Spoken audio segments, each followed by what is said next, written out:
અમદાવાદનો મેળો પતાવીને ઘેર આવ્યો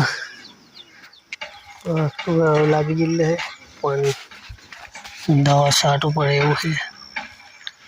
વરસાદ ને વાદળું થાય એટલે ફૂલા બધા ગળી પડે. બીજો બાકી છે હજુ ફૂલ આવવાના.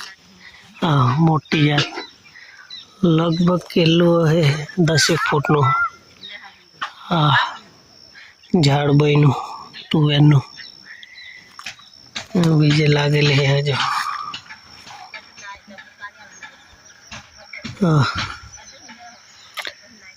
ને હેગો બી ઉગેલો છે. ફૂટેલો છે વળી ઠાણેલો તે 25 એક્સ્ટ્રા ઉઠાણેલા તેમાંથી થોડાક જ પણ એ વાળે જવાયું નહીં હમણાં એટલે ખબર ના પડે કેટલા મતલબ ફૂટેલા હતી તેવા અમે જોયેલા પણ એટલું આઈડિયા નહીં. આને બાંધવું પડે બધા લબડી પડેલા છે ને એટલે કકડોમાંથી બાંધી દેવાનું એટલે ભૂંડા હેરાન ના કરે. બાંધી એટલે આવું બધું એક એમ હાંતો ઊભા થઈ જાય. ખીલા રોપી દેવાય બીજા.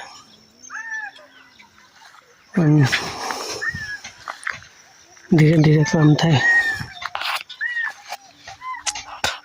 ના પાંજરો હે કઈ બૂટીનો ને નાવા આવેલા પૂર્યા બોઈંગે.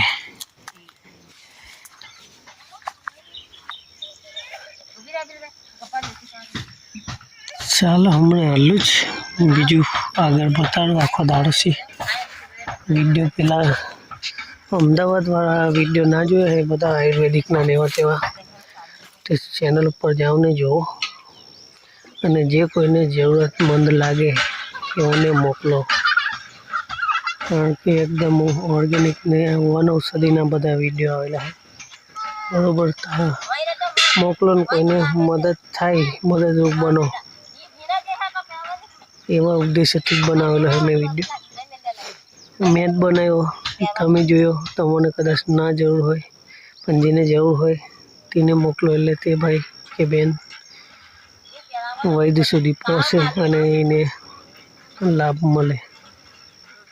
તો તમે બી આના સહભાગી થાઓ એ ઉદ્દેશ્યથી જ બનાવેલા છે ને જાણકારી આખી મોય છે. તમારે બી આગળ જતાં કંઈક કામ લાગે તો જોજો. બાકી બીજું તો કંઈ નહીં. હમણાં ગામડાના વ્લોગ આવે ઘરેથી. બીજું હું કંઈ અપડેટ એક હશે જવાનું થાય તો એ બી બ્લોગ આવે. હમણાં આ જો ચાલો સપોર્ટ કરતા રહેજો.